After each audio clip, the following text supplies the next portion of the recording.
Una pregunta que se están haciendo algunos analistas de Wall Street. ¿Hay riesgo de repetir un crash como el de 1929? Los índices bursátiles en general los tenemos en máximos históricos prácticamente y el entorno macro pues parece que no se corresponde. Estamos ahí por ese exceso de liquidez generado por la gran deuda. La deuda sobre PIB, fíjate, en 1929 era del 14,8%. O sea, con eso te digo todo el margen que había en ese momento para meter deuda a saco. Si es igual que el 29 o no, por lo menos da que pensar.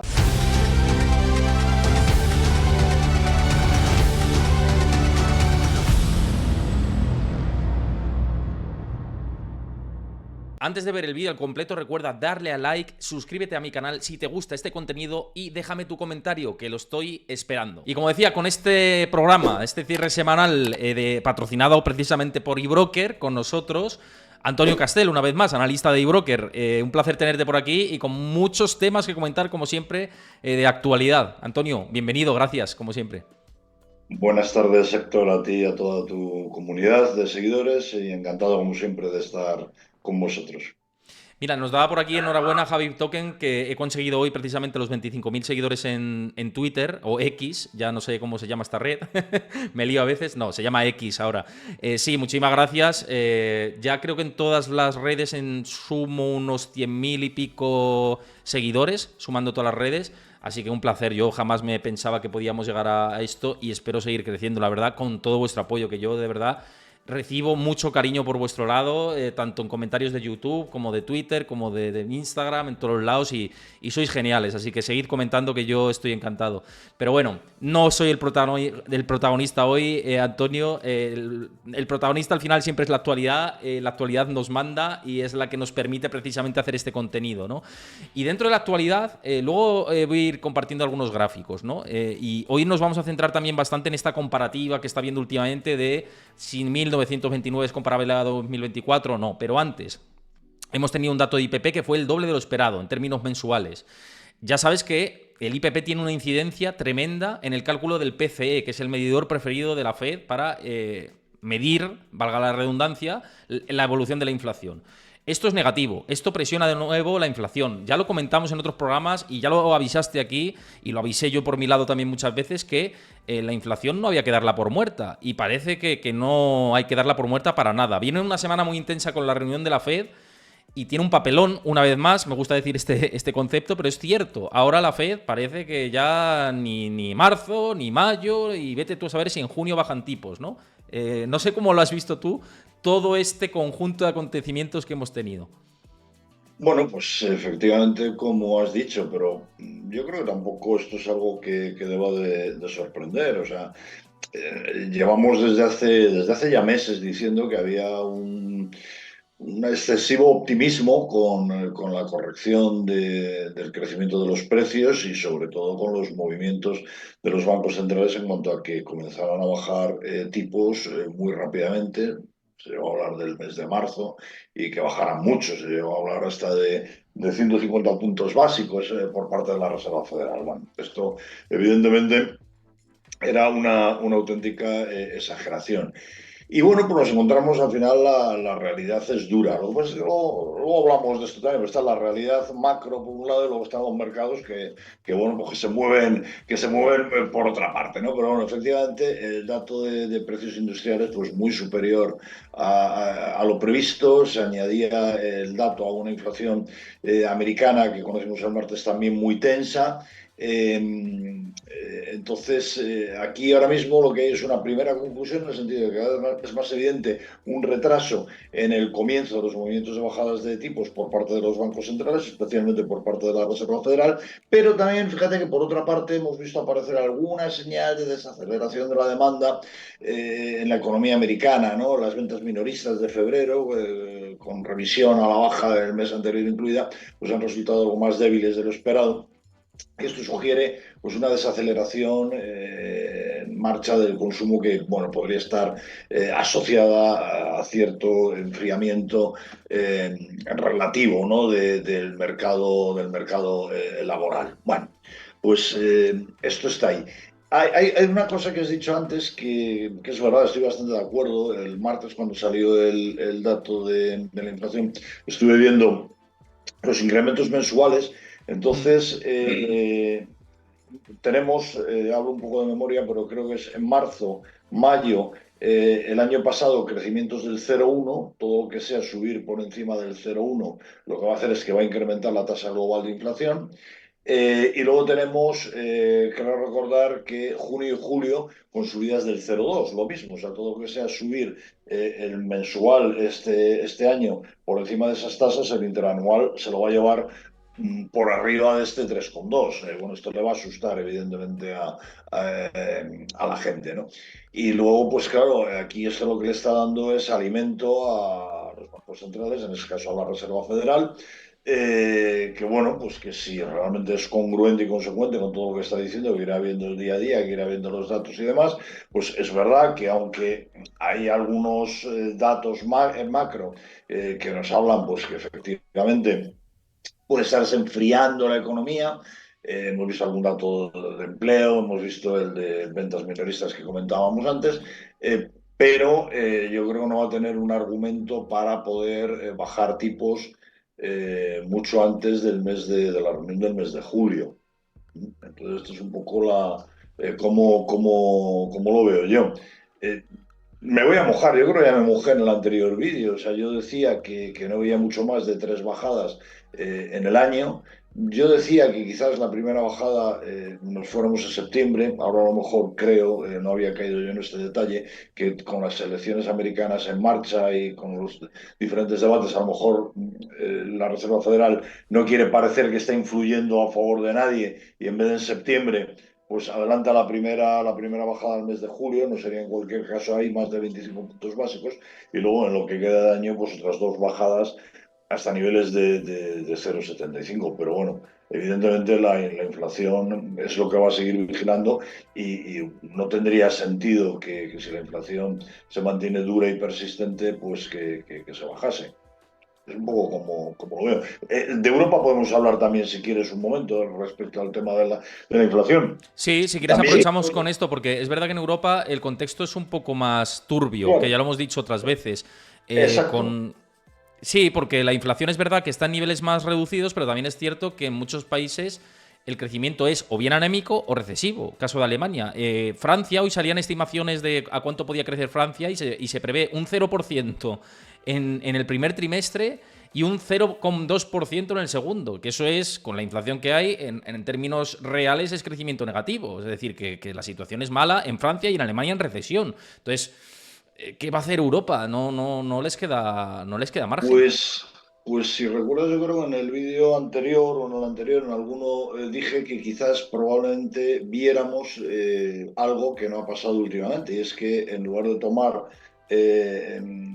el liderazgo, digamos, la Reserva Federal a la hora de bajar tipos, quizás los tipos empezaron a bajar en Europa por parte del Banco Central Europeo. ¿Por qué?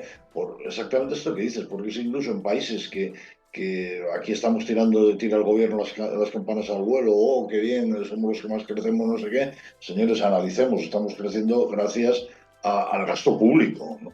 No hay inversión privada, no hay crecimiento privado. Entonces, pues bueno, entonces sí que probablemente a lo mejor pudiéramos ver ya tan pronto como la reunión de junio una primera bajada por parte del Banco Central Europeo y yo en el conjunto de años, estando las cosas como están, pues quizás pienso que podíamos ir como mínimo a bajadas de 100 puntos básicos, o sea, 4 bajadas de 25 puntos básicos de aquí a final de año.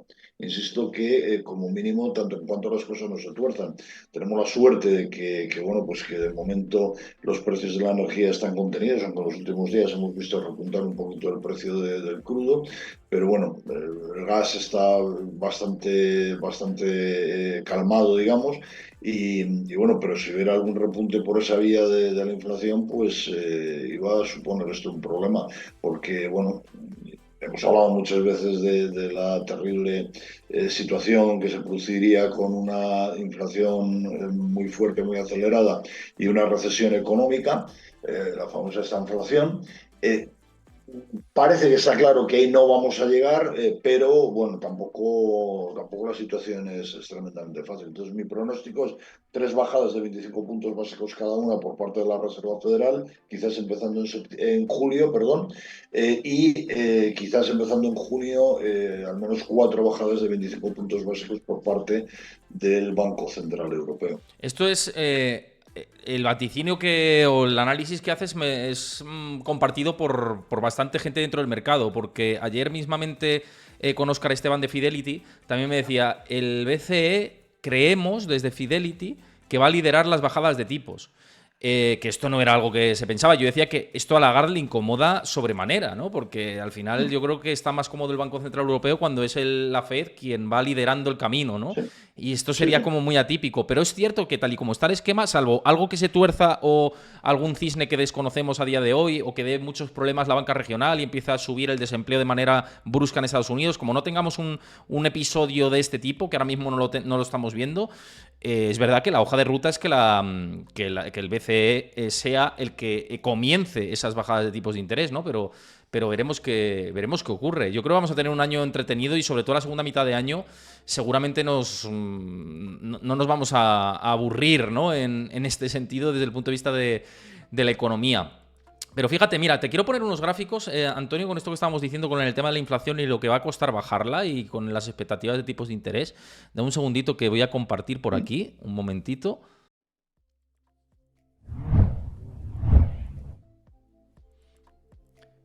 Y es este último informe de Bank of America, liderado por Michael Hartnett, que es el estratega jefe de la entidad, que hacen el cálculo metodológico de lo que tiene que hacer la inflación en términos mensuales para descender o seguir descendiendo. Y fíjate lo que tiene que hacer la inflación en términos mensuales para seguir descendiendo.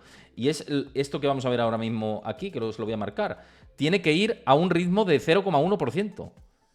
Si no, si es 0,2%, es estancamiento mensual. En términos mensuales, tiene que los precios subir a un 0,1% para que la inflación siga bajando por el efecto base. Si no, se estanca. Y si va a un ritmo del 0,3%, de 3 a los próximos 6 meses, sube. Y sube al 3,6%. Pero es que como vaya al 0,4%, que es lo que hemos tenido en el último mes, te sube al 4% la inflación, ¿eh? En Estados Unidos. Es lo que te decía antes, que el martes, bueno, cuando salió el dato, estuve revisando los mensuales de los últimos 12 meses y claro, o sea, como te digo, en marzo y mayo es un 0,1, o sea, todo lo que sea ir por encima de 0,1 supone subir la tasa interanual. Y luego, en marzo, mayo y luego junio y julio es 0,2. Todo lo que sea ir por encima de 0,2 es subir. Entonces, claro, tendría que ser efectivamente ese promedio de 0,1, 0,1, 0,1 cada mes para en el interanual tener una bajada. Sí. O sea, por eso, eh, no sé, a mí me ha parecido siempre demasiado optimista el pensar bueno, que podíamos tener corregida la inflación, como había gente que decía que íbamos a estar en el 2%, en la senda del 2% antes de terminar el año. Pues bueno, no lo sé. A mí, desde luego, o sea, desde un punto de vista puramente matemático, me parece complejo, pero bueno, no sé. Pero ya veremos, ¿no? Claro. Hay que irlo viendo, sí, mes a mes. Pero es verdad que los últimos datos, lo que hemos dicho antes, no pintan del todo bien. Quiero saludar a Manu Rujano, a Chucky también, que decías, hola, saludos desde México, un abrazo también para ti, para Manu y para Chucky, que sois habituales del canal.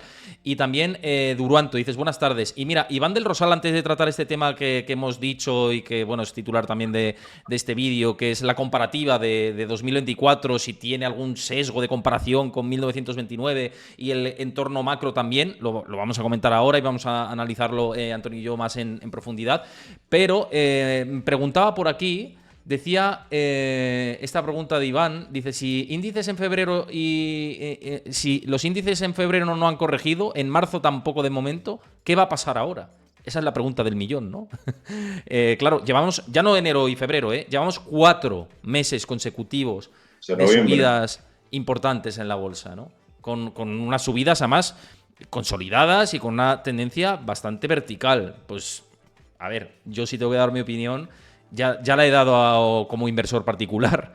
Yo he vendido la mitad de mi posición de SP500 sabiendo que en algún momento esto tiene que corregir. Oye, que el último euro se lo lleve otro y ya veremos, ¿no? Y con la mitad de la posición, pues ya veremos si seguimos o la cerramos. Eso es lo que he hecho yo a nivel personal y no recomendación de inversión, pero con eso te respondo todo. Antonio, en tu opinión. Completamente de acuerdo. O sea, ya lo hemos hablado también en otras ocasiones. A mí hay gente que me dice, me echan cara y hacen bien. Bueno, tú has estado muy negativo con el entorno. Pensabas que la bolsa no tenía motor para subir y la bolsa lleva 4 meses y medio subiendo y ha subido mucho además. Y vemos algunos índices que están en máximos. Yo digo, hombre, pues es verdad. O sea, el mercado es muy complicado ponerse a la contra de él, porque te llevas un revolcón y, bueno, te lo estás llevando. Ahora, dicho esto, yo creo que hay que analizar cosas, ¿no? ¿En base a qué siguen subiendo los mercados? Pues en base a que sigue habiendo una liquidez absolutamente salvaje y una liquidez que está basada en una deuda que es absolutamente salvaje. Y bueno, pues esto es como el juego de las sillas. Mientras la música no para, pues bueno, pues nos podemos seguir moviendo, pero el día que para la música, alguno se va a sentar en el suelo y vamos a tener algún problema. Y luego otra cosa que creo que es importante que está pasando y que se ve también muy bien es que hay una cierta concentración en unos pocos valores que son los que realmente están subiendo y están tirando de los índices. Y tal y como están los índices montados, pues esto es lo que está, de Correcto. alguna forma, está arrastrando a los mercados. Y luego aquí se produce algo bueno, que es una especie de espiral, en este caso alcista, que a medida que van subiendo más. Luego discutiremos y veremos un poco por qué cuando hablemos de esas similitudes con épocas anteriores, ¿no? Pero yo recuerdo que además ahora tenemos algo que son unas maquinitas funcionando y mucho algoritmo funcionando y que, claro, si el mercado está vertical, pues a la máquina es muy difícil y muy complicado decirle, oye, ojo con la deuda, oye, ojo con la inflación y oye, ojo con otra serie de cosas, ¿no? Eh, bueno, se ve de alguna manera muy simple. En las empresas, digamos, más normales, más terrenales, te vas, por ejemplo, pues al Russell 2000, ves que la magnitud de la subida del índice no tiene absolutamente nada que ver con el SP500 y no te digo ya con el Nasdaq, ¿no? Incluso con el Dow, que está también por ahí arriba, pues tampoco es ni mucho menos lo mismo, ¿no? Que el Nasdaq y que el SP500. Entonces, bueno, pues a mí lo que has dicho de vender la mitad de la posición y esperar, pues me parece cuanto menos prudente, ¿no? Bueno, al final la decisión, yo es cierto que siempre he tenido como un esquema muy, muy simple durante todo 2023 y lo que lleva de 2024 y es estructuralmente alejarme de rentabilidad, riesgo o asumiendo determinado riesgo importante, sí que jugarlo tácticamente, lo que es el movimiento del mercado, pero estructuralmente he estado más en otros activos como en oro, como en renta fija, sobre todo duraciones cortas, y jugando con duraciones largas a más carry trade, ¿no? Ese ha sido un poco el enfoque estructural y tácticamente pues SP500 u otros activos. Pero bueno, que es mi estrategia y cada uno hace lo que quiere, ¿no? Por supuesto, aquí Con no sus carteras. recomendamos a nadie que haga nada. Exactamente. Comentamos, Pero comentamos el mercado, reflexionamos con el objetivo de que los asistentes a estas sesiones beban de otras fuentes también y vean qué es lo que dicen unos y otros y les ayude a ellos a tomar sus decisiones. O sea, obviamente aquí a nadie le decimos ni venimos a decir total. lo que tiene que hacer. No, no, totalmente. Y nos dedicamos al final a analizar y que cada uno luego saque sus conclusiones. O sea, eso está claro. Mira, Clau saluda por primera vez por aquí por el chat. Muchísimas gracias por comentar. Y Lukac también muy buenas tardes. Y Raide dices, ¿has quitado tus aportaciones mensuales a los fondos ETFs? Me pregunta a mí esto. No, eso es parte estructural de la cartera y dentro de los fondos de inversión en los que yo invierto de cara a largo plazo en grandes temáticas o grandes tendencias, sigo haciendo esas aportaciones periódicas. Pero es que estoy hablando de mi cartera táctica. Mi cartera táctica, dentro de esas posiciones más tácticas de jugar el momentum del mercado y jugar al market timing, estaba el SP500 y el SP500, bueno, está porque el 50% de la posición la sigo manteniendo, pero un 50% me lo he quitado y bueno, pues con esa liquidez ya veré si entro de nuevo, si con la segunda parte la cierro del todo y me quedo a liquidez 100%, o cierro el otro 50% de ese 50%, o sea, ya veremos lo que decido. Tengo que ver estructuralmente el mercado. De momento, en estos últimos 2 días ha corregido, también Bitcoin, que lo veíamos en $73.000 y ha corregido, y hay que vigilar estos movimientos. Pero quiero ir a otro componente, porque hablando de mercados, y esto ha sido también bastante viral durante toda esta semana, voy a cerrar esto de aquí. Y es una pregunta que se están haciendo algunos analistas de Wall Street, mismamente desde Piper Sandler, ¿no? Una firma de análisis bastante sonada en Wall Street, ¿no? Y se preguntan, y y les empieza a rondar por la cabeza: ¿hay riesgo de repetir un crash como el de 1929? Esto es como una pregunta que ha aparecido y ya hemos visto otros gráficos en el pasado. Y Piper Sandler, dentro de su informe, y Michael Cantro, que es el estratega jefe de Piper Sandler, y lo comentaba también en sus redes sociales, decía textualmente que esto es peligroso porque se ha superado el nivel de 1929 y el del episodio de las Nifty 50, ¿no?, en lo que son las acciones de alto momentum en Estados Unidos. Es decir, que estamos en niveles máximos superando 1929. Y se cuestionan, dice, hombre, esto es riesgo de que haya cierto componente burbujístico tipo el que hemos visto o que hemos presenciado en otros momentos de la historia, como en 1929, en Nifty 50, en el año 2000, en 1987 en el lunes negro. Para ti esto tiene similitudes, ¿no? Ahora vamos a debatirlo, porque además yo también me he preparado esto bastante bien en lo que tiene similitudes, lo que no tiene similitudes y, bueno, pues hacia dónde vamos, ¿no?, en los mercados. Pero quiero preguntarte primero tu opinión. ¿Tú cómo ves esto, el hecho de que tengamos lo que vemos en el gráfico, ¿no? Acciones de momentum en máximos históricos. Bueno, yo independientemente de lo que veamos en este tipo de gráficos, lo que veo es que los índices bursátiles en general los tenemos en máximos históricos prácticamente, o muy cerca de ellos, y el entorno macro, que para mí al final hay que ver todo junto, pues parece que no se corresponde bastante con esto, ¿no? Con estos máximos, ¿no? O sea, ni las empresas están para tirar muchos cohetes, ni los países están para tirar muchos cohetes, y de alguna manera sigo pensando que estamos ahí por ese exceso de liquidez generado por la gran deuda que se lleva emitida en el mundo pues en los últimos 20 años, ¿no?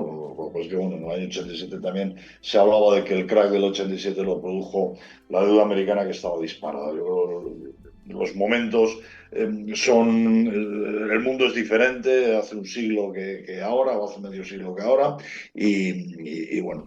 Pero sí, yo siempre que me encuentro los mercados cerca de máximos, y sobre todo cuando no veo un apoyo clarísimo del entorno, pues bueno, pues me da un poco de repelús. Si es igual que el 29 o no, pues hombre, a la vista de estos gráficos y estadísticamente, por lo menos da que pensar, ¿no? Lo que pasa es bueno, que es complicado cuando el mercado está subiendo con la fuerza que está haciendo, pues salirse del mercado. Yo lo entiendo, es muy complejo, es muy complicado.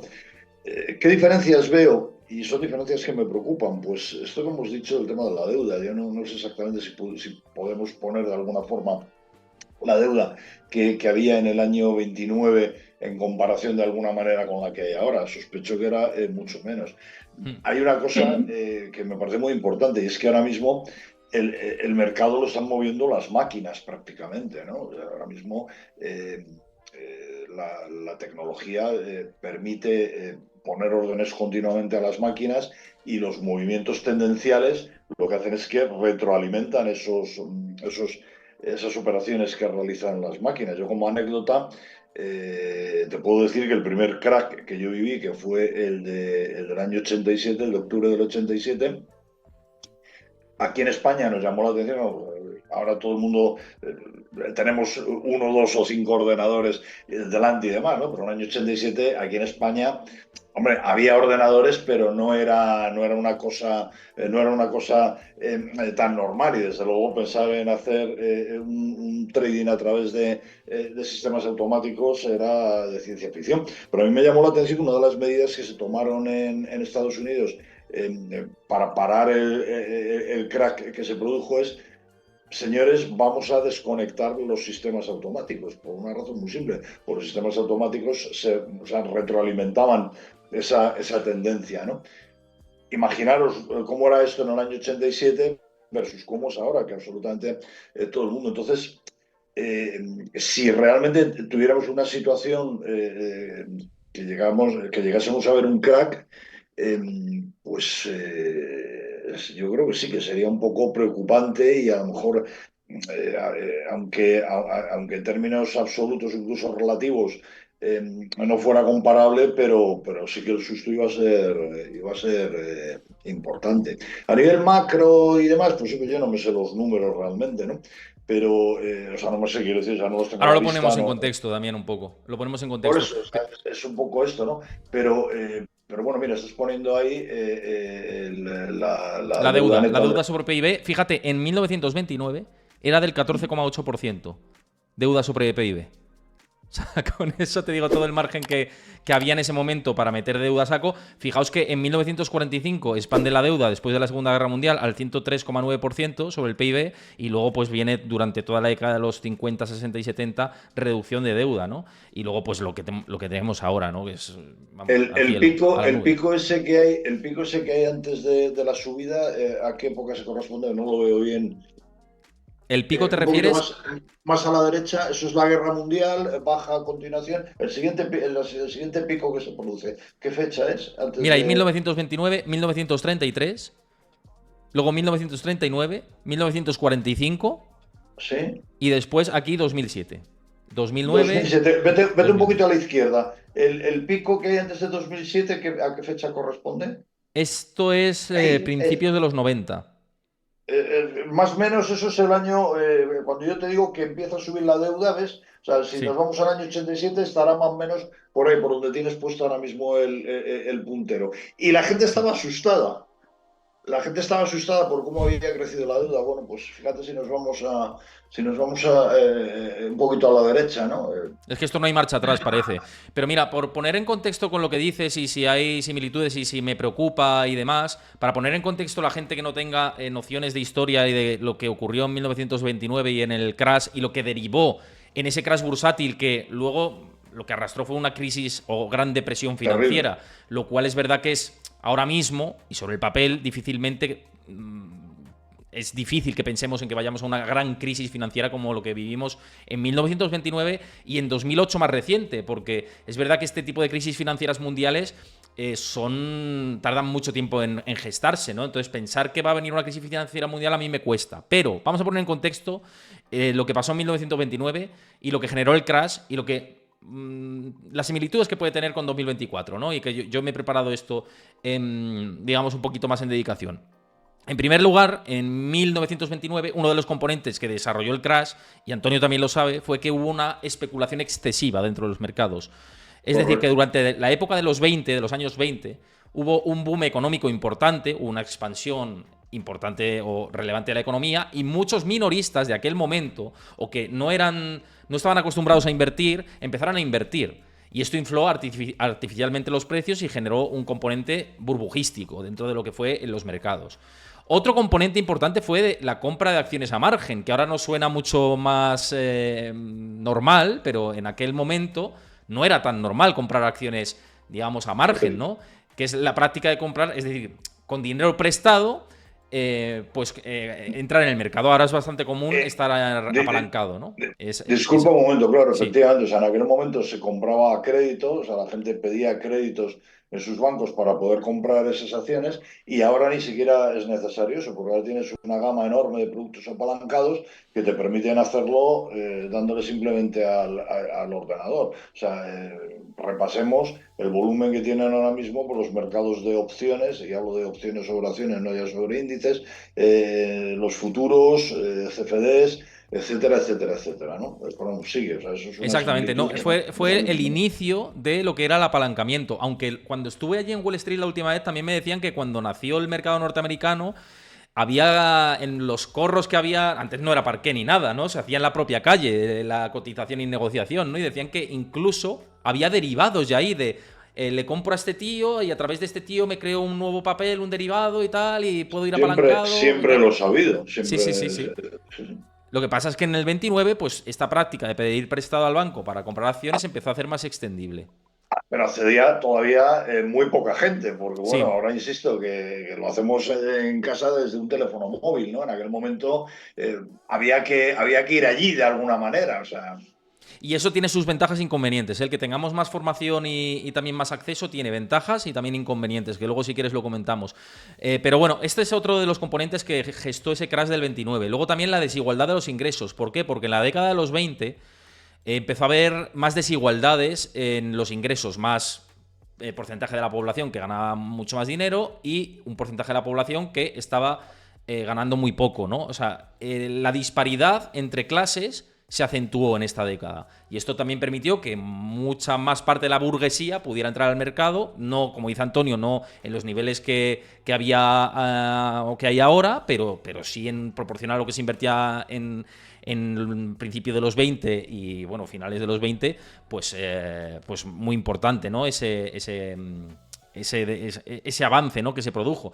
Luego el tema de las políticas económicas en las... Perdona, disculpa, En, disculpa un sí, segundo, Héctor, sobre esto de la disparidad social, también esto tiene un cierto reflejo ahora mismo, porque bueno, desde la exacto. crisis financiera especialmente lo que estamos viendo es que la gente que gana mucho sigue ganando muchísimo más y son quizás menos, y la gente de abajo pues lo está pasando bastante peor. Y muchas veces la gente de abajo lo que dice, bueno, la forma de llegar un poco arriba es ese dinero fácil. Si la bolsa está subiendo, se está yendo tal, voy a entrar ahí a ver si consigo mejorar y ganar algo. Perdóname que Eso te he interrumpido. es una clara similitud a lo que vemos ahora. Y de hecho, dentro de las similitudes es algo que me parece que se le parece, ¿no? Esa disparidad que hay de personas que tienen más ingresos y personas que están teniendo cada vez más precariedad y menos ingresos, ¿no? Las desigualdades sociales es algo que se comparte en la década actual. Esto es así, ¿no? Pero luego, políticas económicas, que es lo que decía, que bueno, pues las políticas económicas de los años 20 también contribuyeron a que se produjera el crash, ¿no? Porque al final, con tipos de interés bajos en ese momento, de principios de década, empezaron a fomentarse más préstamo, más dinero fácil. Esto lo hemos visto durante la época posterior al 2008 en adelante, hasta hace bien poquito. O sea, esto también se le parece, que luego lo comentaremos, el tema de las políticas económicas expansivas que han inflado los mercados, ¿no? Entonces, importante todo eso, pero luego otros dos últimos componentes, y ya vamos a similitudes y no similitudes, que vemos de 1929 extrapolables a 2024, y ya os digo, hay cosas que se le parecen y hay cosas que ni un huevo en una castaña, que no se parecen nada, y los estamos además desarrollando ahora Antonio y yo, ¿no? Luego estuvo el pánico de masas y la psicología, esto va a influir mucho y lo vamos a comentar después, el tema de cómo la psicología arrastró a los mercados, y luego pues las corridas bancarias que se produjeron, ¿no? Y las retiradas de liquidez y el pánico bursátil, ¿no? Una vez que empiezan a vender, se empieza a vender más en masa, ¿no? Entonces, yendo a similitudes, Antonio, yo voy a trazar algunas y ahora tú también me dices qué piensas y cómo lo ves dentro de este análisis que he ido haciendo durante toda la mañana, que he ido investigando para, bueno, investigando, no, Comentando. intentando trazar un análisis de todo lo que vimos en el 29 a la situación del mercado actual, ¿no? Y la situación de las bolsas, ¿no? Similitudes que puedo encontrar, y tú si ves alguna más también la comentamos. Una, sobre valoración de los activos. Yo creo que ahí hay una similitud muy clara, ¿no? Viendo cómo estamos por valoraciones en muchos activos y cómo estaban valorados los activos en 1929. Ahí encontramos una similitud bastante clara. Luego, la especulación financiera. También estamos viendo un componente especulativo gigante. Esto es por el fácil acceso al crédito durante toda la era post-COVID, ¿no? Durante el COVID y luego antes de que subieran los tipos de interés, pues se ha fomentado una liquidez, un acceso a la liquidez importante, ¿no? Para las compañías y para los inversores institucionales y también retails, ¿no? Y esto es un componente que se le parece, o algo se le puede parecer, ¿no? Y luego el tema de la desigualdad económica, que lo has comentado antes. Yo creo que la brecha entre ricos y pobres, tanto en el 29 como en el 24, de 1929-2024, es importante. Y esto se le parece, y yo creo que es para tenerlo en cuenta y decir, oye, cuidado que hay cositas que no pintan bien, que no tiene por qué llevarnos a un crash, pero que rima, ¿no? No sé si encuentras también alguna otra similitud que se me haya escapado de estas tres que he comentado, si hay alguna otra que pudieras decir, oye, pues esto también cuidado que hay que vigilarlo. No, básicamente es que, bueno, o sea, digamos las grandes líneas son básicamente las que tú has dicho. No sé, o sea, seguramente si buceamos más pudiéramos encontrar más, pero me parecen lo suficientemente mm, sistemáticas, ¿no? Y muy parecidas, bueno, pues para poder ver que, bueno, que cuanto menos hay que ir con un poquito de cuidado, ¿no?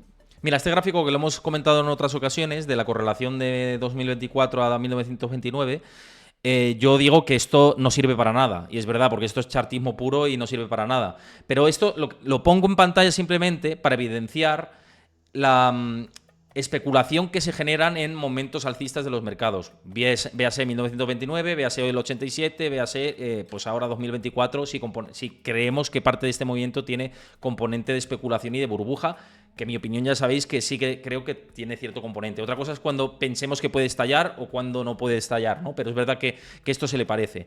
Pero ahora, vamos a dar la de. Hemos dado la de cal, pero vamos a dar la de arena, ¿no? Y para sacar un poquito la conclusión de todo esto.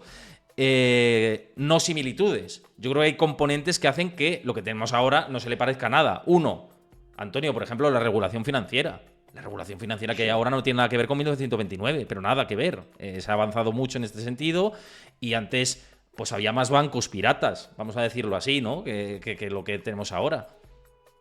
Sí, clarísimamente hubo muchas entidades financieras, o sea que la quiebra no la producían realmente por las acciones, las producían ellos mismos, ¿no? Que cogían el dinero de los inversores y corrían.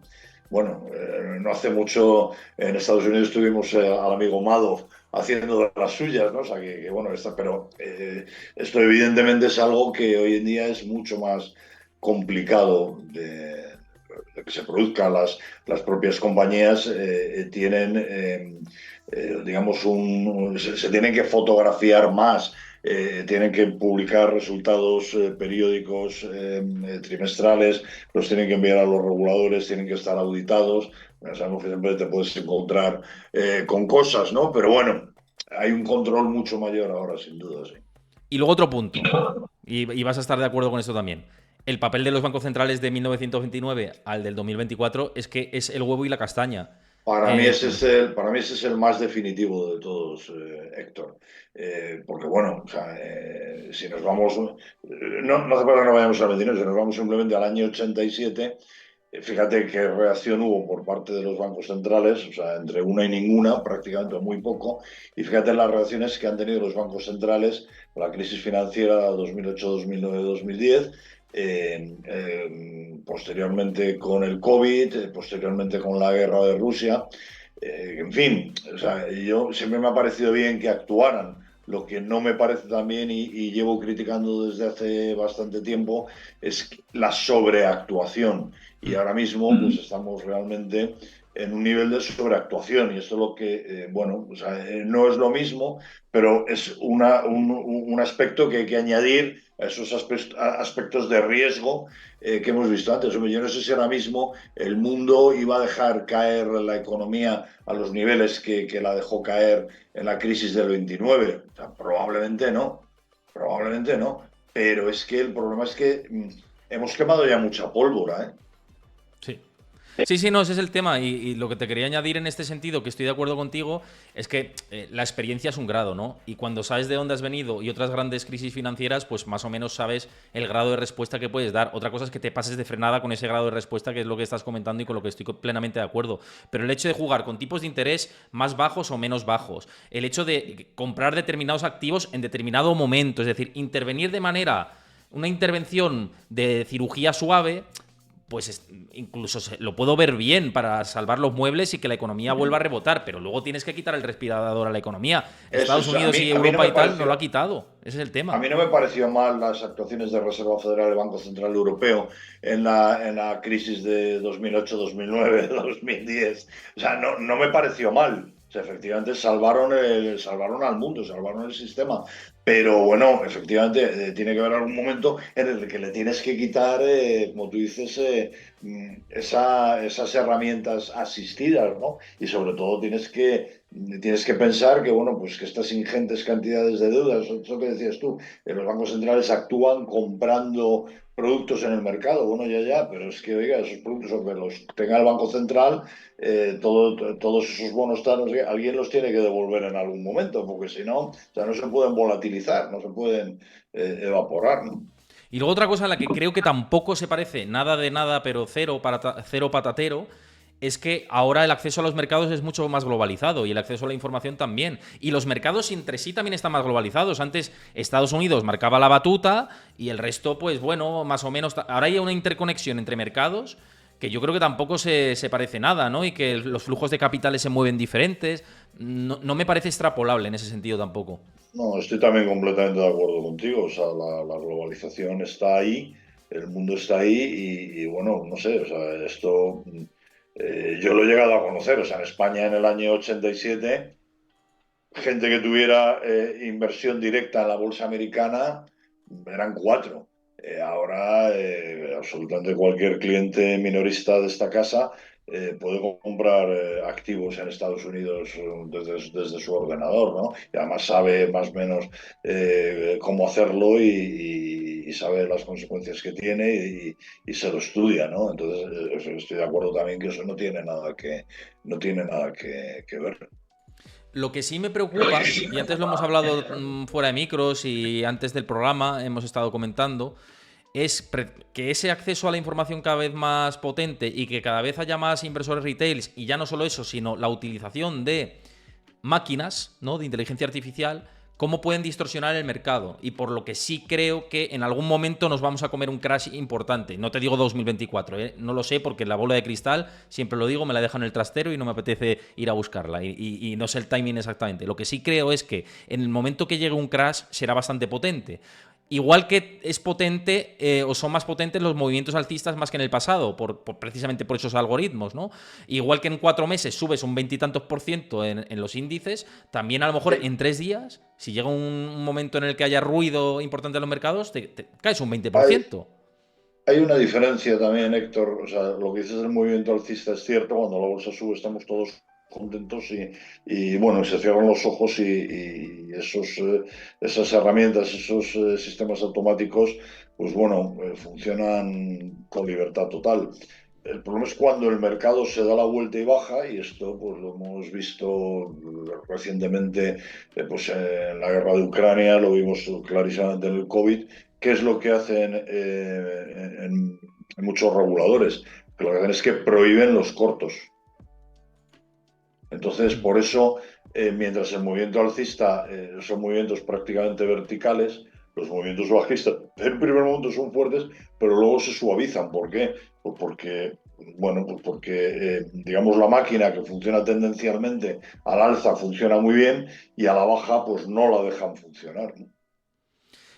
Y otro componente, estoy diciendo otro, ¿no? Pero es verdad que hay muchas cosas que analizar, ¿no? Sobre todo si queremos comparar más en profundidad lo que es la crisis del 29 o el crash del 29, si se puede comparar a lo que vemos en 2024, que ya os digo que la conclusión es que No, básicamente. O sea, hay cosas que sí que hay que estar pendientes y que sí que son ruido, pero ya simplemente el componente que hemos dicho de los bancos centrales y el componente de la globalización, del acceso a la información y demás cosas hace que pues sea muy difícil pensar en un crash tan abrupto como muy en el corto plazo. Sí que puede pasar en cualquier momento un cierto susto en los mercados o una ola de ventas, pero yo creo que lo pausarían rápido, ¿no? Y que no llegaríamos a esa gran depresión, a no ser Bueno, que venga de la deuda pública, que la hemos comentado antes.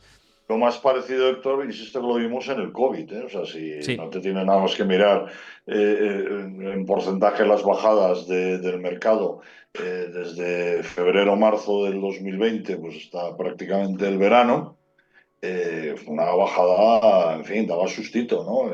Pero por eso te digo que rápidamente los mecanismos funcionaron y bueno, y más o menos rápidamente se detuvo, ¿no? O sea, por eso creo que, hombre, hay cosas que efectivamente marcan igual. Para mí lo más claro, la diferencia más clara es lo que hemos dicho de la posible intervención de los bancos centrales. Pero claro, el miedo que me da, el único miedo que tengo es ese, o sea, que los bancos centrales, vale, pueden seguir emitiendo dinero y echando liquidez a palas, pero llegará un momento en el que ya no se pueda mucho más o no se puede hacer con la alegría que se está haciendo. Entonces, bueno, convendría aprovechar algunos de los momentos de euforia que hemos tenido en el mundo financiero precisamente para recoger velas y bueno, bajar un poquito esa sobreexposición, esperando que uno, si en algún momento vienen las cosas más complejas, pues tengamos alguna herramienta para actuar. Fíjate que mi principal temor a día de hoy, por cierto, si os está gustando este programa, también id comentándolo por ahí por el chat, y si estáis también viéndolo en diferido desde YouTube, pues que dejéis vuestro comentario, como siempre os digo, vuestro like, que os suscribáis al canal si os gusta el contenido. Yo simplemente os lo digo por si os gusta y queréis apoyar el canal, ¿eh? Bueno, pues eso, si os queréis suscribir y demás, también aquí en directo, yo encantado de la vida para seguir a diario con este tipo de contenido. Os lanzo la idea.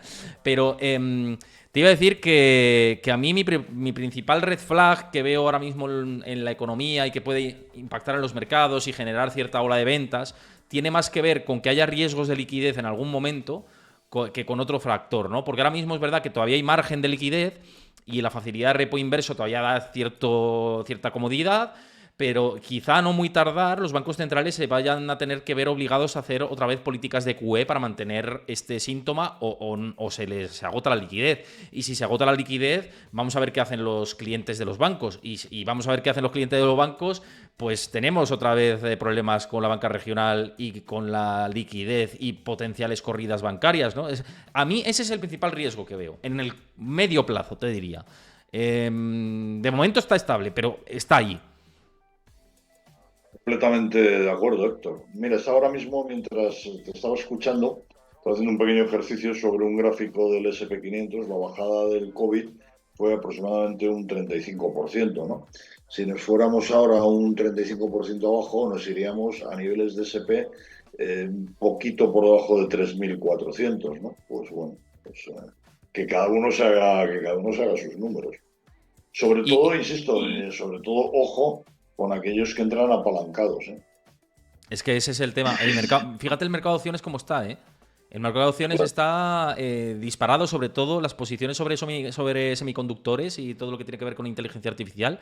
Estamos en niveles muy superiores a los máximos del 2021, ¿eh? Del volumen de Correcto, opciones, con lo cual, pues ojito, ojito. Que de ahí correcto. pueden venir algún... o Sí, o puede sea, venir algún susto. aquí no queremos, vamos a ver, o sea, aquí no queremos ir asustando a la gente ni diciéndole tal. O sea, insisto, lo único que No es queremos la es radiografía, Antonio, es la que la gente radiografía de lo que está bien reflexione. y lo que está mal. Ya está. Que la gente reflexione. O sea, yo hay cosas que soy muy sistemático a la hora de invertir, es el plazo, lo sistemático de la inversión, es eso que decías tú al principio de hacer unas aportaciones periódicamente, todos los meses, todos los trimestres, a una serie de productos, o sea, diversificar, invertir sistemáticamente y luego, pues bueno, pues de alguna manera buscar productos también que no estén muy correlacionados. O, por ejemplo, el oro es un producto que está bastante descorrelacionado con la bolsa, ¿no? Pues bueno, yo creo que es una alternativa bastante razonable para estar. No sé si el Bitcoin en algún momento servirá para eso o no, porque ya os he dicho muchas veces, yo ni soy especialista en criptodivisas, bueno, ni termino de ver, quizás el Bitcoin es la excepción, ¿no? Pero, pero bueno, simplemente esto, ¿no? O sea, simplemente recordar que hay que ser la clave de la inversión, como yo creo la entiende Héctor y yo creo como la entiendo yo, es ser prudentes. Mm. No, pero si mismamente es lo que digo siempre, si yo tengo exposición al mercado, de hecho sigo expuesto al mercado y de hecho pues tengo mis posiciones porque es que si no te mueves te come la inflación, si es que ahí estás con es Está la claro, mandíbula del cocodrilo, ¿no? Por un lado tienes la inflación y por otro lado tienes los riesgos está de las claro. especulaciones, ¿no? Pero hay que moverse porque no hay otra. Lo único que hay que moverse sabiendo que hay riesgos en el camino, como dice Puyol Roger Eso por aquí, es. dice, yo lo entiendo como cuidado que hay estos peligros y si en algún momento se ve algo, recoger velas, pues efectivamente es un poco el Eso síntoma que es. tenemos, ¿no? Y Bull Stocks por aquí también decía que el apalancamiento, dice, diría que el apalancamiento es mucho mayor que en 2020 ahora. Dice que no tiene por qué pasar pues lo que ocurrió en aquel momento, en 2020, dice, pero el apalancamiento es mucho mayor ahora, claro, ese es el tema, ¿no? Y una vez más, otro de los riesgos. Y hablamos mucho de bolsa, Antonio, ya como último contexto, ¿no? Y último que tratar, pero el mercado de bonos, ¿no? Y la volatilidad de los bonos. La volatilidad de la bolsa está baja, pero la de los bonos no.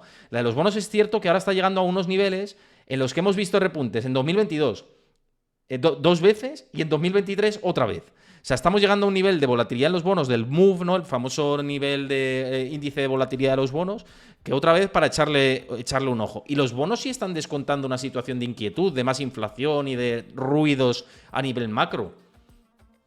Mira, yo antes he hecho una intervención en un medio, ¿no? Y un poco haciendo el resumen de la semana decía, fíjate qué curioso, ¿no? O sea, en la misma situación, digamos, de partida macro, mientras que las bolsas en Estados Unidos apenas han corregido un poquito, en Europa, lejos de corregir, se han ido para arriba, curiosamente. Sin embargo, lo que sí que ha corregido han sido los bonos, o sea, la rentabilidad de los bonos sí que ha subido consistentemente esta semana y subir la rentabilidad de los bonos quiere decir bajar los precios. Siempre se ha dicho que el mercado de renta fija es un mercado mucho más eficiente que el mercado de renta variable y menos maulas y tal. Y efectivamente hemos visto durante mucho tiempo avisos en simplemente la estructura de la curva de tipos que no hemos visto en la renta variable. O sea, esto sí que me parece relevante, esto que estás diciendo.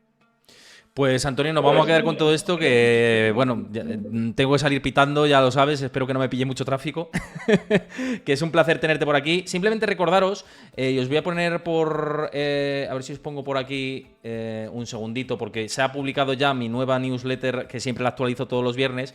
Lo que veis aquí, actualizo lo que pasa en la semana y un poco mi contexto de lo que vemos en los mercados, qué está pasando y también lo que me dicen los expertos desde Wall Street, que ya sabéis que tengo fuentes desde allí. Pues todos los viernes hago mi post, ya os habré llegado al correo los que estáis suscritos, pero los que no, pues os pasa también, Chris, por el chat el enlace a mi newsletter. También lo tenéis, si lo veis desde YouTube, en el comentario fijado y en la descripción del vídeo, así que lo hacéis gratuitamente, simplemente con vuestro correo, os llega la newsletter todos los viernes y también un par de veces a la semana los programas más especiales, más en los que vamos a analizar algo más en concreto o de más relevancia, os avisamos o os mandamos un recordatorio de que estamos en directo para que os conectéis. Así que suscribíos a la newsletter, que merece mucho la pena.